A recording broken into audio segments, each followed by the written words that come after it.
Much as I love Goes Rants, people spend too much time giving out about stuff, especially on the internet. Today, we're going to turn that frown upside down.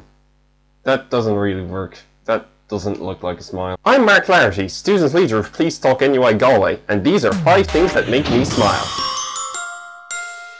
Number 1, that thing with David Cameron and the pig. I'm getting this out of the way first because anything funny I could possibly say about it has already been said. But still! Thing number 2, as I record this video, there are only 223 days until Captain America Civil War. That'll be something to smile about when it happens, and until it happens.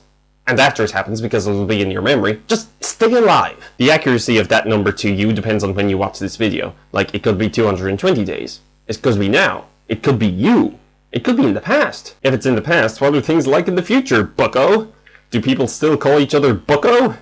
Am I just too excited about Bucky Barnes? Thing number 3, reminder that tea is good for you. Like, this thing that lots of people like and drink all the time is also good for you. The Telegraph in the UK says that if you consume 3 or 4 cups of tea a day, it reduces your chances of getting type 2 diabetes by up to 25%. More of a coffee person? The New York Times says that coffee is also good for you. They cited all sorts of sources and scientific studies on this a while back. I'm so healthy, I'm basically immortal! Disclaimer that I could be wrong. Like, I have sources for all this, but it's not like I'm some sort of hot drink scientist. Reason number 4. It took a while, but this really smart Muslim kid and his clock have gotten a pretty good break. You might be familiar with the story of Ahmed Mohammed. He's a teenager that lives in the States. He made a clock. He got arrested because the police thought it was a bomb. He was interrogated for hours, and I don't want to downplay the seriousness of that for the sake of telling a little fairy tale. But it's shining a light on the problem. Ahmed's been getting a lot of really positive media focus. It's brought attention to what's wrong.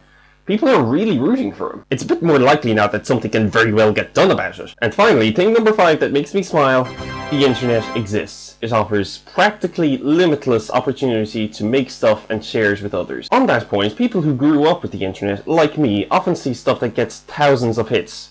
Like thousands of views on YouTube. So often we can think that if it doesn't get thousands of views, then it's not worth anything.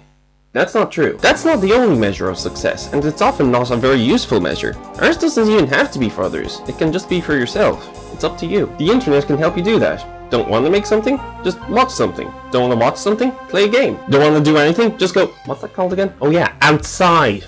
Goddamn millennials. For real though, there are a lot of reasons to smile. Well said, my good man! If you just look at the bright side Not for you, clone. Get back in the cupboard. Aww. Just kidding. Aww. Just kidding. Aww. I'm gonna be doing this now. Be sure to dislike the video if you hated it, let us know what you think in the comments above, and click the subscribe button wherever it is this year. Thanks. See ya.